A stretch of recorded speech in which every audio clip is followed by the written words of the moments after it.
Channel விஎஸ்கேஎம் channel subscribe பண்ணாதவங்க subscribe பண்ணிக்கோங்க. பக்கத்தில் இருக்கிற பெல் பட்டனை கிளிக் பண்ணி பாருங்கள்.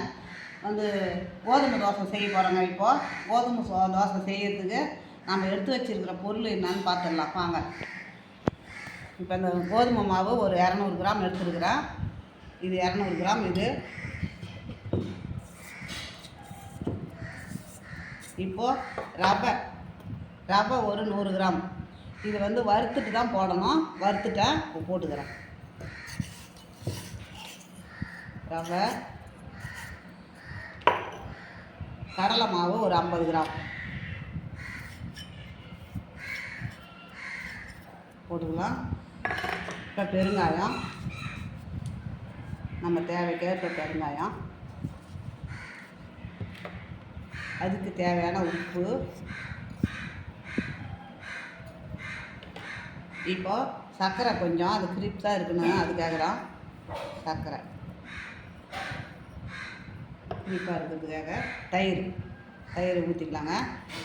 தயிர் ஒரு 100 கிராம் தயிர் எடுத்துக்கலாம், கட்டி தயிர். இப்போ இது எல்லாத்தையும் ஒன்றா அரைச்சிக்கணும் வந்து நான் காமிக்கிறேன். இருங்க,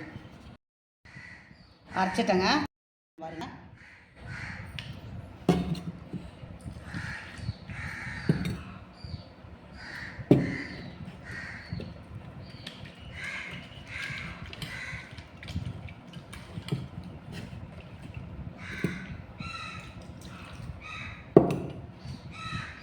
இப்போ நம்ம கழுவியும் ஊற்றிக்கலாம். இப்போ இது இட்லி மாவு பதத்துக்கு வரணும்.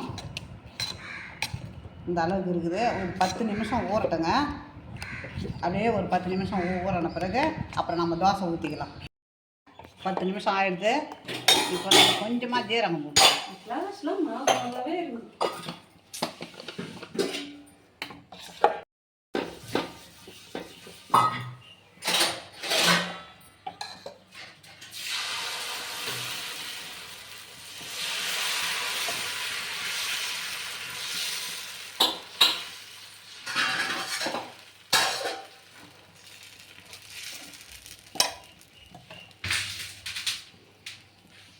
எண்ணெய் கொஞ்சம் ஊற்றிக்கலாங்க.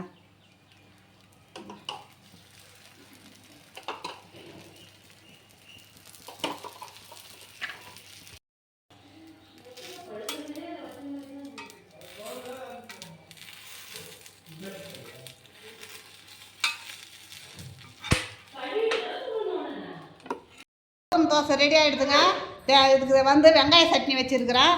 இந்த சட்னி அவ்வளோ ஒரு டக்கராக இருக்குங்க. கோதுமை தோசைக்கும் வெங்காய சட்னிக்கும் சூப்பராக இருக்கும். நீங்களும் இதே மாதிரி செய்து பாருங்கள். உங்களுக்கு பிடிச்சிருந்ததுன்னா எனக்கு லைக் பண்ணுங்கள், கமெண்ட் பண்ணுங்கள், சப்ஸ்கிரைப் பண்ணுங்கள்.